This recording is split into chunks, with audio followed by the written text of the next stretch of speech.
Wangeela jechuun oduu gaarii namoonni dhaga'anii ittiin fayyan, oduu gaarii namoonni dhaga'anii ittiin cubbuu keessaa ba'an kan of keessaa qabatee jira. Namni wangeela dhaga'ee amane du'a bara baraa jalaa ba'a. Namni wangeela dhaga'ee amane dukkana keessaa gara ifaatti darba. Amma mee du'a jalaa miliquu caalaa, dukkana jalaa miliquu caalaa, cubbuu jalaa miliquu caalaa oduu gaarii maaltu jira itti eegdati. Kanaaf wangeelli oduu gaarii jechuudha. Namoonni baay'een wangeelli sababa maqaan namootaa wangeela keessatti babarreeffameef waa'ee namaati si'a. Wangeelli tokkoof tokko waa'ee ilma Waaqayyooti. Amma waa'ee Maariyaam wangeela keessatti kaafamee jira, hin kaafama barreeffamee jira. Garuu wangeelli waa'ee Maariyaam utuu hin taane waa'ee Yesuus Kiristoos dubbata. Maqaan Mikaa'el ergamaa wangeela keessatti barreeffamee jira. Garuu wangeelli waa'ee Mikaa'el dubbachuu barbaadu utuu hin taane waa'ee ilma Waaqayyoo Yesuus Kiristoos dubbata. Sababa maqaan namootaa wangeela keessatti kaafameef wangeelli waa'ee namootaa dubbatanii yaadina. Wangeelli jalqabee amma dhumaatti waa'ee ilma Waaqayyoo Yesuus Kiristoos dubbata. Yesuus keessa immoo wanti hundi nu dhokfamee jira. Jireenyi bara bara, jireenyi amma, fayyin, nagaan, badhaadhummaa Waaqarraa, eebbi hafuuraa hundinuu Yesuus keessa dhokfamee jira. So wangeelli dhibbaa dhibba waa'ee namootaas miti, waa'ee ergamootaas miti, waa'ee Yesuus dubbata.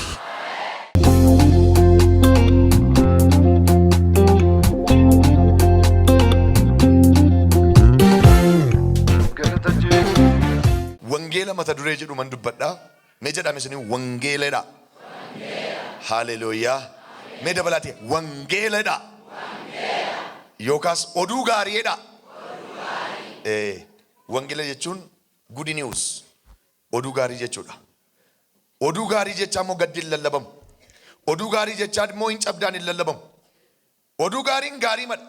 Ganama kana namni tokko utuu as teessu oduu gaarii dhageessa. Hallelujah. Meesejii ulfinaa tokko dhufe si qaqqaba.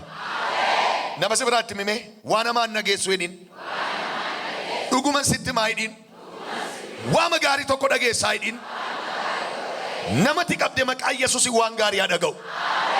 Oduuma gaarii tokko haa dhaga'u. Roomaa boqonnaa tokko lakkoofsa 16 hanga 17. Phaawulostu barreessee warra Roomaadhaaf barreessee akkas jedhee dubbate lakkoofsa 16 kaasee ani wangeelatti yeella'u inni humna Waaqayyoo isa warra amantii qaban hundumaa duraan dursee warra Yihuudootaa akkasumas warra Giriikotaa fayyisuudha. Maaltu wangeelli hin fayyisaa jechuudha. Qajeelummaan Waaqayyoo namaaf kennu amantiirra dhaabbataa gara amantiittis nama geessa. Kunis wangeela keessatti mul'ata. Qajeelummaanis inni Waaqayyoo namaa kennus wangeela keessatti mul'ata.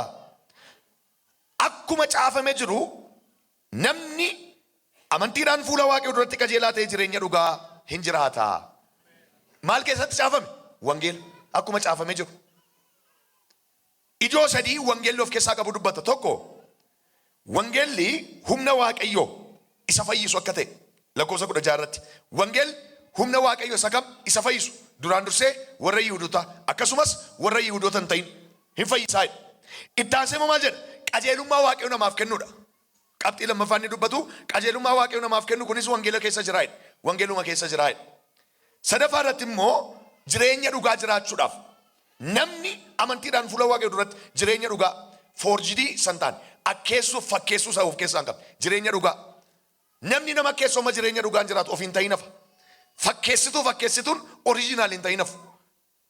Jireenya dhugaa tokko jiraachuunis wangeela keessa jiraa'edha. Fakkeessuus irra dibaas kan hin qabne kunis wangeela keessatti caafamee jiraa'edha. Tokko humna fayyisuu Waaqayyoo ta'uusaa duraan dursee warra Yihuudootaa akkasumas warra Yihuudoota hin ta'in akka fayyisu. Kanaaf Phaawulos maal jedhe egaa wangeela kanatti hin qaana'u. Wangeela kanatti maal hin godhu? Hin qaana'u. Humna fayyisuu of keessaa qaba. Qajeelummaa namaaf kenna. Cubbuu jalaa nama baasa. Dadhabbii jalaa nama baasa. Kanaaf wangeela kanatti maal hin godhu? Hin qaana'u. Mee kottaa meesanii dubbadhaa. Ani wangeelatti hin qaana'uudha. Ayi jabeesseen dubbadhaa mutuun sin ta'e. Ani wangeelatti hin qaana'u jedhaa. Wanti nama qaanessu baay'eedha. Kitaabota dubbistee booddee qaanoftu qabda. Namoonni baay'een filsifinnaa namootaa dubbisanii kan maraatanii jijjiru. Macaafa ooshoonfaa barreessan, kitaaba ooshoonfaa barreessan namoonni dubbisan yeroo baay'ee hin maraatu. Filsifinnaa namoonni barreessanii namoonni dubbisan yeroo baay'ee danazii ta'u, leezii ta'u. Filsifinnaan tokko nama maraacha. Wangeela kana dubbannaan garuu dubbisnaan garuu hin fayyu. Kanaaf maal jedhe Phaawulos? Ani wangeelatti hin qaana'u. Holkaafadhu waan tokko sitti hima. Ganama kana Waaqayyoo qaanii sirraa kaaseera. Salphina mana kee irraa kaaseera. Ilaa waan nagee dhufen yoomiyyuu hin qaanoftu siin jedha Waaqayyo. Ani ani yoomiyyuu hin qaanoo edhaame hin salphadhu edhaa dubbadhaa. Inni humna fayyisuu waaqayyoo of keessaa qaba maqaa ta'eefi ani wangeelatti hin qaana'u jedhee dubbata Phaawulos. Wangeelli maal? Wangeelli maal? Maal jechuudha wangeela jechuun? Wangeelli maal? Namoonni baay'een wangeela akkaataa itti fudhatan qabu. Garuu wangeelli waan tokkicha. Wangeelli waan tokkicha. Wangeela jechuun afaan Giriikirraa Igilios kan jedhamu irraa dhufe innis oduu gaarii jechuudha. Oduu gaarii. Good news jechuudha hiika kan biraan qabu. Wangeela jechuun oduu gaarii. Good news. Wanta dhaloota ilmaan namootaaf kennamedha. Oduu gaarii namoonni dhaga'anii ittiin fayyan. Oduu gaarii namoonni dhaga'anii ittiin cubbuu keessaa ba'an. Oduu gaarii namoonni dhaga'anii ittiin du'a bara baraa jalaa baraaraman. Kan of keessaa qabatee jira. Koontentii kana qabatee jira. Namni wangeela dhaga'ee amanee du'a bara baraa jalaa ba'a. Namni wangeela dhaga'ee amanee dukkana keessaa gara ifaatti darba. Kun oduu gaarii miti ree? Oduu gaariidha. Kana wanti caalu hin jiru. Dukkana keessaa ba'u, du'a jalaa ba'u, cubbuu jalaa ba'u caalaa oduu gaariin hin jiru. Dhugaadha. Mee nama isa biraa harkaan qabe. Du'a jalaa ba'u caalaa hidhiin. Oduu gaariin hin jiru hidhiin. Waan gaarii tokko dhageessaa hidhiin. Ati du'a jalaa baateettaa hidhiin. Ati du'a jala hin jirtu hidhiin. Amma mee du'a jalaa miliquu caalaa du'a baraa baraati misayyuu. Du'a baraa baraa jalaa miliquu caalaa, dukkana jalaa miliquu caalaa, cubbuu jalaa miliquu caalaa oduu gaarii maaltu jira itti eegdati. Kanaaf wangeelli oduu gaarii jechuudha. Oduu gaarii of keessaa qaba. Namoonni baay'een wangeelli sababa maqaan namootaa wangeela keessatti babarreeffameef nama se'u. Waa'ee namaati si'a. Wangeelli tokkoof tokko waa'ee ilma waaqayyooti. Amma waa'ee Maariyaam wangeela keessatti kaafamee jira. Hin kaafama barreeffamee jira. Garuu wangeelli waa'ee Maariyaam utuu hin taane waa'ee Yesuus Kiristoos dubbata. Maqaan Mikaa'el ergamaa wangeela keessatti barreeffamee jira. Garuu wangeelli waa'ee Mikaa'el dubbachuu barbaadu utuu hin taane waa'ee ilma waaqayyoo Yesuus Kiristoos dubbata. Tootaalii wangeelli waa'ee Yesuus. Kaafadhu harka kee waan tokkoon jedha. Ganama kana Yesuus dhibee kee keessaa si baasa. Yesuus ganama kana si fayyisa. Ni harka mirgaa kaasaa dubbadha. Wangeelli jedha. Dhibbaa dhibbadha. Waa'ee Yesuus dubbataayidha. Amma waa'ee Abrahaam wangeela keessatti barreeffamee jira.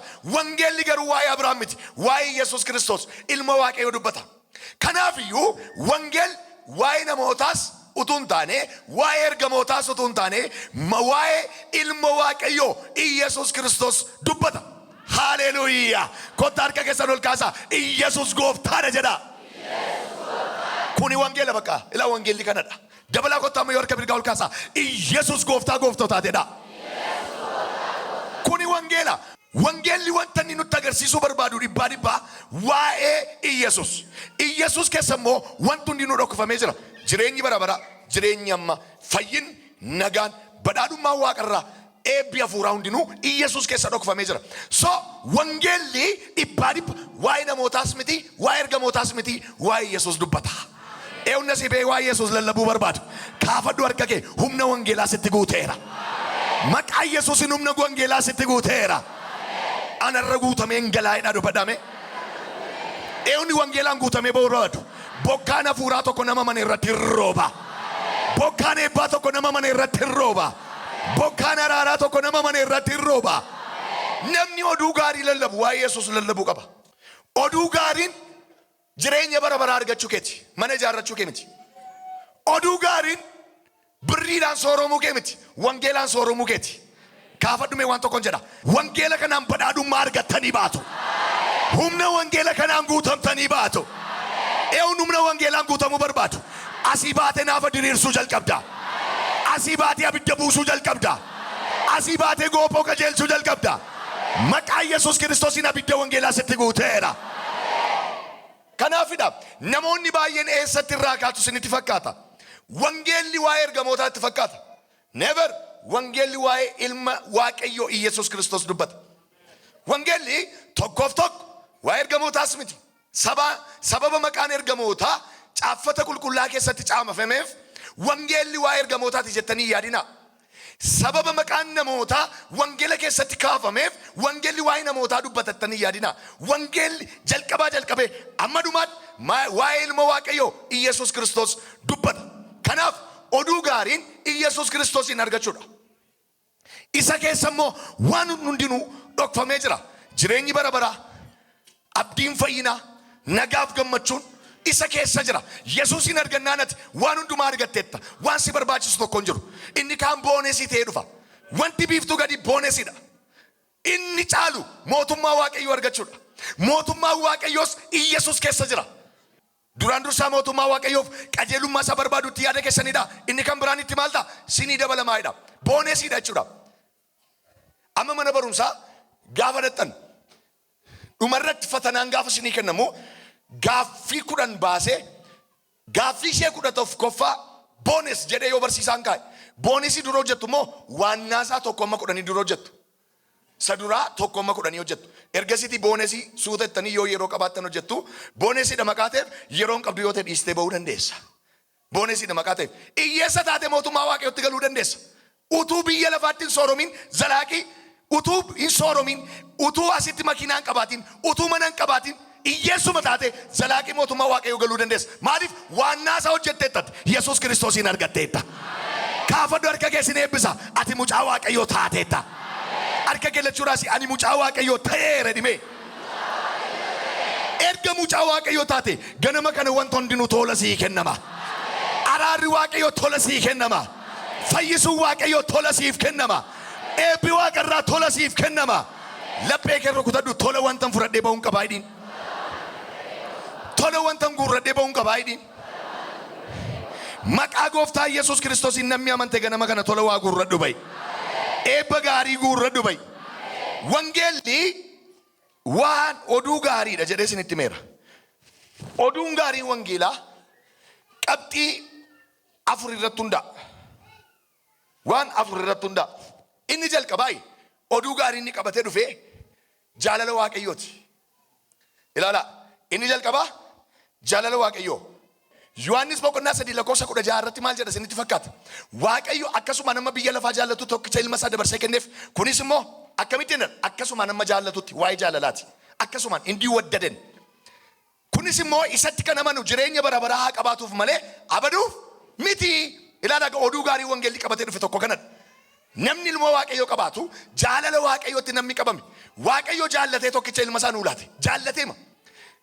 Warqee hin laanneef, meetii hin laanneef nuti waan kennineef hin qabnu. Akkasumaan nu jaallate. Jaalalli Waaqayyoo kun immoo firdii jalaa nu baasuufidha. Du'a jalaa nu baasuufidha. Oduu gaarii wangeelli qabatee dhufe kanadha. Inni jalqabaa love of God. Jaalala Waaqayyoo. Argitu? Jaalala Waaqayyoo. Akkasumaan namni sababa barbaadee si jaallata, sababa barbaadee si jibba. Wanti sababaan dhufe sababaan deema. Waaqayyoo garuu akkasumaan nu jaallate. Akkasumaan waan gooneef hin qabnu nuti. Waan kennineef hin qabnu nuti Waaqayyoof. Akkasumatti nu jaallate. Kunis maaliif? Yesuus Kiristoositti kan amanu jireenya bara baraa qabaatuuf malee abaduuf miti. Oduu gaarii wangeelli qabatee dhufe inni jalqabaa jaalala Waaqayyooti. Waaqayyoo jaalala. Jaalalli Waaqayyoo immoo sababa irratti nu hundaa'u. Jaalalli namaa sababa irratti hundaa'a. Namni gaafa haadha manaa filatu sababa irratti hundaa'ee filata. Jaalalli namaa koondishinaaliidha. Haala irratti hundaa'a. Inni kaan deemsa isheen jaalladheedha. Deemsuma hin gashituudha. Qaphee yeroo deemtu deemsa hin gashituudha. Gaafachi miilli cabee okkoluu jalqabdu baqatee ba'a. Tokko konkona isheen funyaan ishee qaxxeedhaa akkasuma jedha quba tokkoodha. Gaafachi dhagaa wayii dafa cootaatu baqatee ba'a. Tokko birrii isheen jaalladheedha. Gaafa birrii sana nyaatee fixuu akkaawuntiin duwwaa ta'uu dhiisee sokka. Jaalalli Waaqayyoo garuu akka kana miti. Sababa irratti nu hundaa'u. Akkasumaan nu jaallate. Dadhabnes, jabaannes, kufnes, kaanes, hiyyoomnes, sooromnes Waaqayyo nu jaallateera. Oduu gaarii wangeelli qabate kana. Kana caala oduu gaariin jira. Hiyyoomnes, sooromnes, milkoomnes, kufnes, argannes, of harkaa dhabnes Waaqayyo nu jaallateera. Oduu gaariin sitti maara. Waaqayyo si jaallateera. Kaafi harka nama biraa qabime oduu gaarii tokko sitti maa hidhiin. Waaqayyo si jaallateera hidhiin.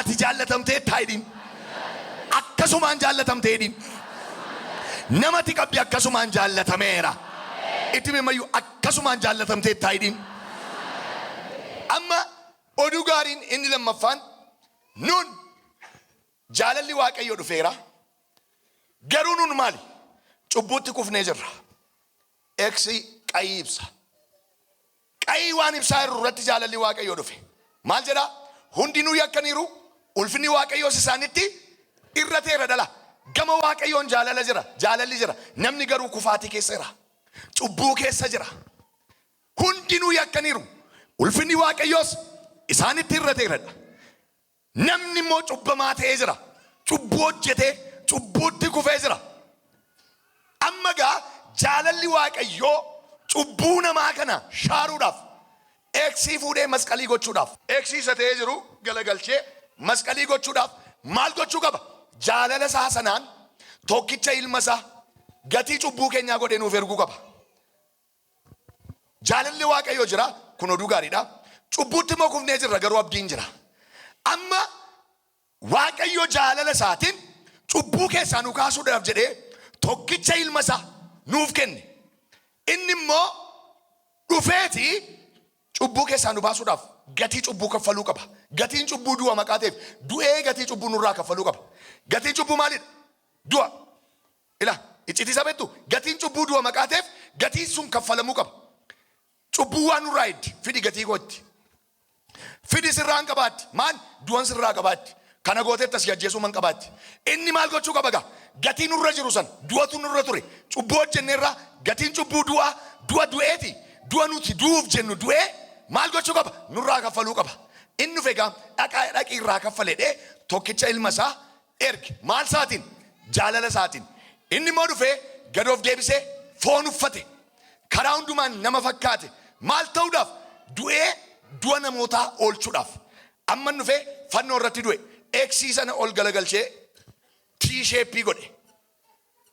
tiisheeppii godhe isa booda gaa rispoonsii keetu eegama itti amanuu qabda deebii keetu eegama jaalalli waaqayyoo achi kee dhufe sun cubbuu keef asitti dhufee gatii kaffalee sii kaffalameera akkamiin barbaaddaa usiin jedha eeyyee jettee yoo harka kee ol kaaste kanumaan jaalalli waaqayyoo sirratti ta'a ol kaafadhu harka kee arra maqaa yesuusiin sirraa kaffalameera eeyyinarraa kaffalameera dhimee ila jaalala waaqayyoo cubbuutti kufuu keenya yesuus dhufee gatii keenya kaffalee ati immoo gatii sii kaffalametti amanuu qabda baqa nana manaa yesuus kiristoos anaaf jedhee du'e jettee accept gochuu qabda yeroo sanatti ati tola jiraatta kaafadhu harka kee waan tokkoon jechuu barbaada wangeela kanatti amanteetta yoo ta'e hin qaanoftu amanteetta wangeela kanatti kottu diina garaa gubiga ani wangeelatti amaneera jedhime dabali sagalee kee ol kaasi ani wangeelatti amaneera jedhe eewni wangeelatti amane gatiin cubbuu sirraa ka'eera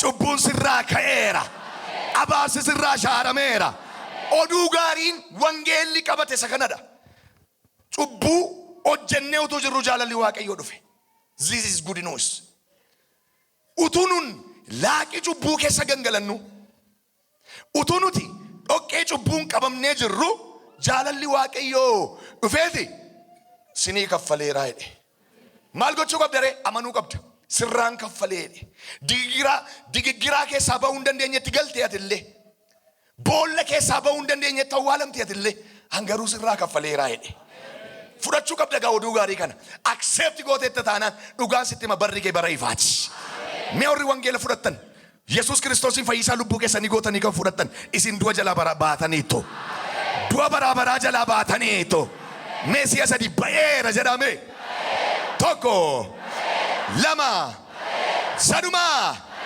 galateeffadhu kan waaqayyoon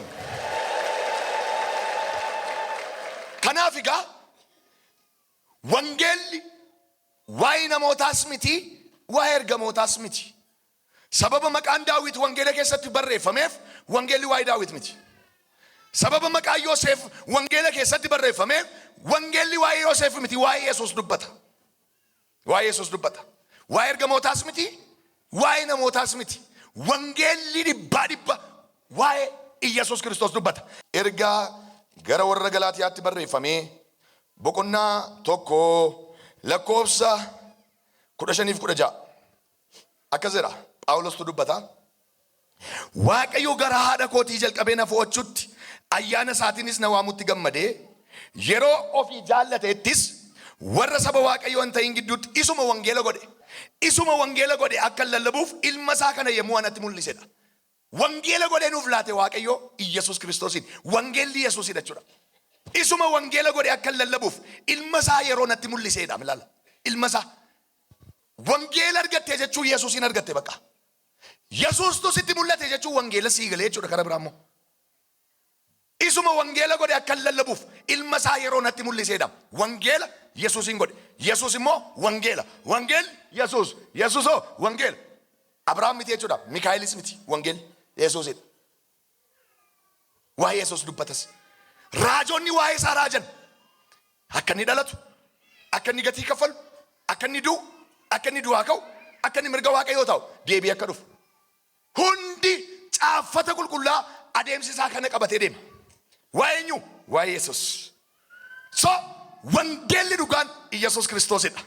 Gurra kee qabadhu. Good news. Oduu gaarii. Sabbar zeenaa. Sabbar zeenaa. Namoonni torban kana keessa waan gaarii dhagaa kottaa. Qabadhu gurra kee lachuu. Torban kana keessa karaa wangeela kanaa inni ati eegaa jirtu dhufee harka kee haa galu. Wanta ati eegaa jirtu darbatamee harka kee haa galu. Eebba ati eegaa jirtu darbatamee harka kee haa galu. Fayyina ati eegaa jirtu darbatamee harka kee haa galu. Harka kee sukkuu miti waatu harka kee yaa galaa jedhi dubbadhu. Eebba harka koo galaa hidhiin. Maqaa gooftaa Yesuusin eebbi gaariin tokko harka kee haa galu. Waan gaariin tokko harka kee haa galu. Wangeelli maal akka ta'e qabxiilee shan isinitti himeen ijoo guddaa isin beekus lallabuus qabdan qabxii gurguddaa shan waa'ee Yesuus wangeelli Yesuus erga ta'e waa'ee Yesuus qabxiilee gurguddaa shan beekuu qabdan yookiis lallabuu qabdan jala mureen isinitti hima. Tokko Kiristaan erga taate kan Kiristoos erga taate qabxii kana amanuu qabda. Qabxii kana namanne taanaan ati Kiristaana sirrii miti. Tokko inni jalqabaa Iyesuus Kiristoos wangeelichi foon uffatee dhufuusaa. Waaqa foon uffate akka ta'e sadan tokkummaa keessaa tokko ta'uusaa. Garuu foon akka uffate foon uffatee nama ta'ee dhalachuusaa in amantu taanaan Kiristaana sirrii mitati. Maal jedha Yohaannis gaafa barreessu namni Yesuus Kiristoos fooniin dhalachuusaa dhugaa hin baane waaqa bira miti jedha. Hafuura dhugaa of keessaa qabu jedha. Foon uffatee akka inni dhalate. Amma Waaqayyo akkamitti dhalate jedhanii gaaffii namatti dhiyeessu warri waaqeffataa fa'aa warri musliimaa fa'aa kana namattu taanaan ati si fayyisuudhaaf nama ta'ee akka inni dhufe sadan tokkummaa keessaa qaama sadan tokkummaa keessaa tokko ta'ee nama ta'ee akka inni nu gidduutti foon uffatee mul'ate in amantu taanaan wangeela sirrii keessan jirtuti. Isa jalqabaa foon uffatee mul'achuusaa beekuus sinirra jira. Inni foon uffatee mul'atedha. Filiphisius keessatti. Filiphisius boqonnaa 2 lakkoofsa 6 kaasanii naadhatanii dubbistan. Inni foon uffatee mul'atedha. Karaa hundumaanis nama ta'ee mul'atedha. Wangeela Yohaannis boqonnaa 1 lakkoofsa 13, 14, 15 faasii naadhatanii dubbistan maal jedhanisi? Inni nama foonii ta'ee nu gidduu buufate. Ulfina isaa irraati immoo ulfinatti darbinedha. Ayyaana keessaas ayyaana isa caalu arganneedha. Nama ta'ee akka Yesuus dhufe. Waaqa guutuu nama guutuu ta'ee akka inni biyya lafaarra dhufe dhibbaa dhibba lallabuu qabdu utuu sodaatin. Kanaafidha Phaawulos maal jedhe? Ani wangeelatti hin qaana'u kan inni jedheet namoonni baay'een Waaqayyoon keessanii maalidhanni akkamittiin du'ee akkamitti immoo nama ta'ee akkamitti immoo maatsanii Maariyaam keessa turee kan jedhuun nama dogoggorsuu barbaadu. Dhuguma maanni inni naajin ol qixxeedha moo garaa Maariyaam keessa tureera nama ottiin jechaa jirra waaqa soo jechaa irraa mindinno kompleksiidha jettee akkati itti qaanoftutti yeellaatu barbaadu. Phaawulos isa kana sababa beeku maal jedhe dursee ani wangeelatti hin qaana'u. Heela kootaas mee namoonni wangeelatti hin qaanofne arraa kaasee humna wangeelaa sinitti guuteera. Ani wangeelatti yeella'u jedhem. Kanaaf namoonni baay'een nama ta'uu isaatiin nama ta'ee foon uffachuu isaatiin akka nun qaanofnu barbaadu. Nun qaaneessu garuu inni fayyina keenya. Jedhame inni fayyina kootiidha. Qabxii inni jalqabaan kana beekuu qabdu. Qabxii inni lammaffaan ilala. Maaliif nama ta'e Yesuus? Cubbuu balleessuuf nama ta'edha. Caafati qulqullaan hojii diinaa diiguudhaaf nama ta'e, cubbuu balleessuudhaaf nama ta'edha. Iddoo kan biraatti cubbuu balleessuuf nama ta'e. Iddoo tokkotti hojii seexanaa diiguudhaaf nama ta'edha. Lammaffaa irratti wanta itti qaana'uu hin qabne erga Yesuus wangeela ta'e wanta itti qaana'uu hin qabne duusa qaana'uu hin qabdu. Maal Waaqayyo akkamitti du'aa jedhanii gaaffii gaafatu. Garuu ati beekuu qabda sababa cubbuu keetiif gatiin cubbuu du'a maqaatiif akka ittiin duuneef gatii sirra jiru kaffaluudhaaf nama ta'ee dhufee gatii sana sirraa kaffale. Du'ee guyyaa sadaffaatti akka du'aa ka'e amanuu sirra jira kiristaana sirrii ta'uudhaafati. Du'ee gatii cubbuu keetiitiif guyyaa sadaffaatti akka inni du'aa ka'e amannaan wangeela sirrii beekaa jirtati beektettas. Qabxii lammaffaa irratti du'a isaatti qaana'uu hin qabdu. Inni Yuusiif jedhee qullaa dhaabbate. Inni Yuusiif jedhee arrabsame. Inni Yuusiif jedhee kabalame. Inni Yuusiif jedhee waraaname. Kanaaf Yesuus Kiristoos gooftaa akka ta'e garaa keetti amanuu qabda. Afaan keen beeksisuu qabda. Kun wangeela dhugaadha. Ittuutti hin qaaneen Yesuus gooftaadha jedha. Kottaa mee dabalaati. Mee naa dabalaa mee. Sagalee makaasii dabali mee. Rakkina kee irratti Yesuus maaliidha? Sasi yaaddeessa irratti Yesuus maaliidha? Dhiphina kee irratti Yesuus maaliidha? Wal duukaa kottaa sagalee guddaadhaan qilleensi kun lafti akkuma dhaga'uti Yesuus gooftaadha jennaan.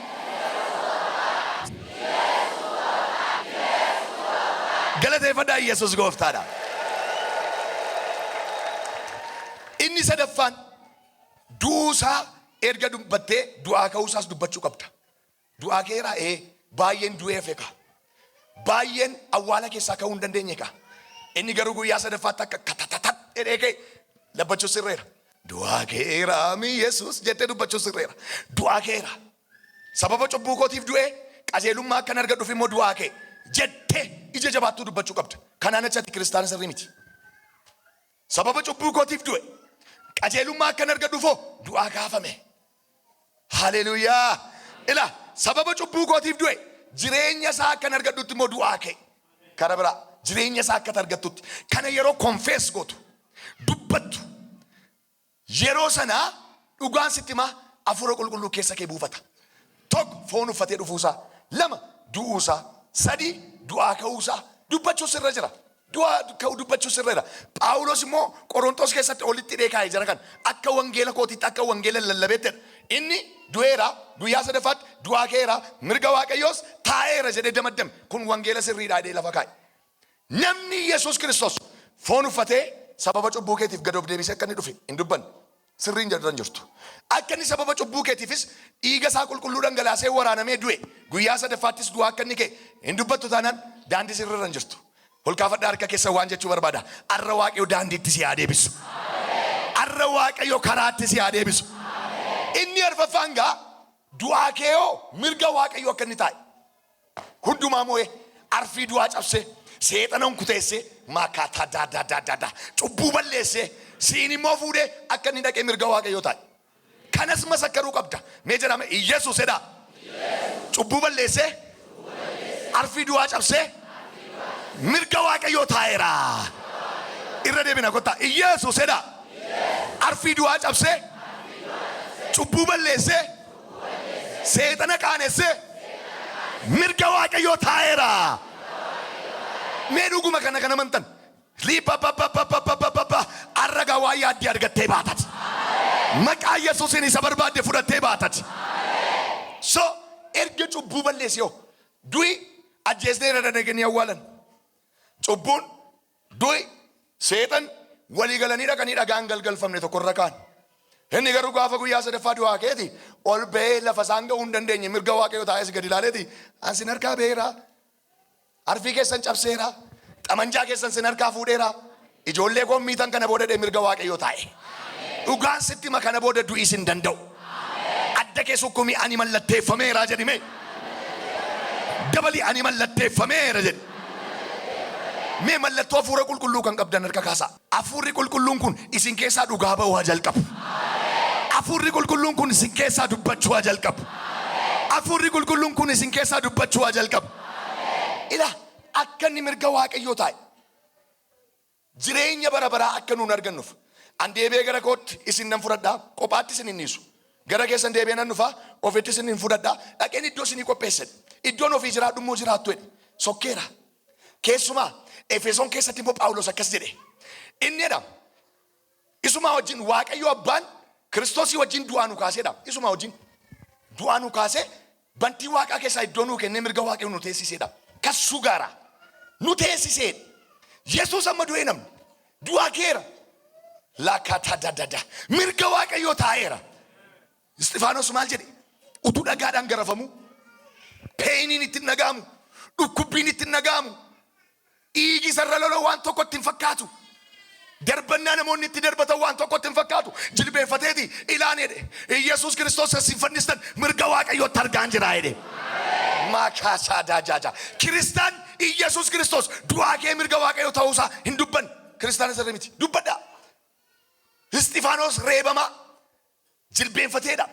jilbeenfatee utuu isaan dhagaadhaan reebanii ilaani moo nan argedhe Yesuus Kiristoos isa sin hajjeestan du'aa kee ilaa mirga Waaqayyootti nan argaa jedhe samii baname irratti samiitu irratti baname nan argedhe inni asin jiru jedhe inni sokkeera mirga Waaqayyoo jira jedhe ilaa namni tokko mee ulaas irratti banama Yesuusin mirga Waaqayyootti argitee galte maaliidhaa gilaashata jagada haleluuyaa Eewni Yesuusin bantii Waaqaa keessatti arguu barbaadu mul'ata gurguddaa arguu jalqabde galgala kanaa kaaste sirratti bana Waaqayyo nan argedhe mirga Waaqayyootti nan argedhe isinillee hin fannistan hin ajjeestan hin awwaaltan waa'ee masaaf immoo ana reebaa jirtu miti jedhe hangaruu ammayyuu sargaan jira jedhe isa isaan rukutan ittiin nagaamu dhiigni isarra lolou ittiin argamu Yesuusin bantii Waaqaatti arga Kiristaanni sirriin akkas beektaa rakkinni keessatti dhaga'amuu qabu namni tokko akkana jettu sababa kiristaanummaan siniin galleef arra Waaqayyo balbala hojii naan banu taanaan sadhumaatti jedheen dhufee bakka lammaffaa waldaan naqu jedhe maalati maal taate sabiiftuu gadiifaman ta'e hin jedhinaa kan arraba keessan keessaa baastanii isa dhumaa lammata waldaan naqu amantiis nan jijjiirradhaa arra Waaqayyo na arguu qabaa sadhumaatti jedheen dhufe gatii sii kaffalame utuu beekte Istifaanos faa dhagaan reebamaa du'a sekendii muraasatti hafte Yesuusin lallabu ammayyuu sekendii muraasa booda lubbuun isaa ba'u jedha inni garuu ammayyuu maal jedha mirga Waaqayyootti nan argaa jira jedhe paaraa jaaglaataa dhukkubbiin ittiin nagaamu peeniin ittiin nagaamu arrabsoon namootaa ittiin nagaamu tu'eenan inni isaan itti tufan ittiin nagaamu anu ammayyuu suman argaa jira jedhe inni sinna rukuttan natti dhagaamaan jiru mirga Waaqayyoo jira ragadala banda nama akkasiin beekaaseef fidin kaata maqaa Yesuusin rakkinni karaa sin naabu hiyyumi karaa sin naabu abaarsi karaa sin naabu meeyyi homtinuu karaa nan naabu jedhi dubbadhu eewni itti fuftee cabsitee darbuu barbaadde daangaan cabeeraa itti fufi deemi daangaan cabeeraa itti fufi deemi inni shanaffaaf inni dhuma wangeela dhugaa lallabde taanaan Yesuus Kiristoos deebi'ee akka dhufu lallabi hin dhufa Yesuus jedhi sajalqabaa gatii cubbuu kaffaluu dhufe isammaa garuu warra isatti amanan hoolota fudhachuudhaaf dhufa shaapiraasaataja warri waraanan utuu ilaalanii warri isa jibban utuu ilaalanii hiji hundumaa hiji saba hundumaa hiji macca hundumaa utuu isa ilaalu duumessa uffatee dhufuuf jira Yesuus deebi'ee dhufa Yesuus hin dhufa abbaan kee kophaatti sinniisu yee akka Yesuus deebi'ee dhufu lallabaa hin dhufa rakkina keessaa nu baasuudhaaf hin dhufa kophaatti nunniisu maal jedhe ani kophaatti sin hinniisu deebi'ee gara keessan nan dhufa gudinii usiin wangeelaa kana gala nan dhufa abdii qabna jechuudha kaffalameera xumurameera ammas deebi'ee dhufuuf abdiin jira iyyi abdiin jira jedhime abdiin kee immoo Yesuus deebi'ee hin dhufa deebi'ee nan dhufa jedhe an kophaatti sin hinniisu biyya keessa lafaa keessatti rakkina qabdu garuu an kophaatti sin hinniisu deebi'ee gara keessan nan dhufa hin dhufa Yesuus waldaan kiristaanaa deebi'ee dhufaatii Yesuus lallabuu qabdi deebi'ee dhufa Yesuus gidiraa kana keessatti nunniisu hamaa keessatti nunniisu biyya lafaa bu'aa ba'iin guuttee keessatti nunniisu hin dhufa Yesuus deebi'ee himataan tamallisoo himataan ameen ameen ameen hin dhufa moo hin dhufu mee warri kanatti amantan deebi'ee dhufuu Yesuus isin kiristaana sirriidha yes kiristaana sirriin Yesuus Kiristoos deebi'ee akka dhufu warri waraana nutu ilaalanidha. Maaliif ilaaluu qabu isaan immoo beektus? Ajjeesneerraa awwaala keessatti hafe achiin kaanee dhamminire achii gadi dhufuu qaban immoo. Achitti hambisnee dhammin isaan achii gadi dhufuu qaba. Lakki aan achitti namni goda sana hin jiru dheeti laga sana keessa hin jiru dheeti achii dhufuu qaba. Ila miidhaname godatti si awwaalani gubbaarraa mul'atta. Kaafadhu harka kee mirgaa kana si eebbiseen darba. Achitti si awwaalanii sokkani tulluu galataa irratti mul'atta. Achitti si awwaalanii sokkani gaara galataa irratti baatee mul'atta. Bayi mul'adhu maqaa Yesuusin. Bayi mul'adhu maqaa Yesuusin. Iji nama hundumaa utuu ilaalu warri isa waraananis utuu ilaalanii deebi'een dhufa. Hin dhufa Yesuus. Haleluuyaa. Yeroo sanatti rakkina obbaafanna. Iddoo ilkaan qaruun hin jirre. Iddoo bo'uun hin jirre.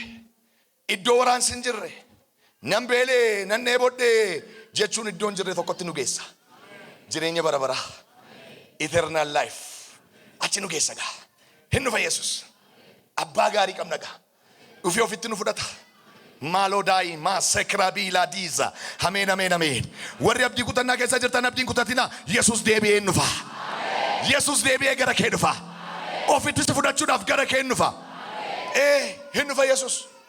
Xaragaddaa mana keessan qulqulleeffadhaa. Qalbii jijjiirradhaa of haaressaa. Deebi'ee dhufa Yesuus. Shiiphaatoo jaadiyaas.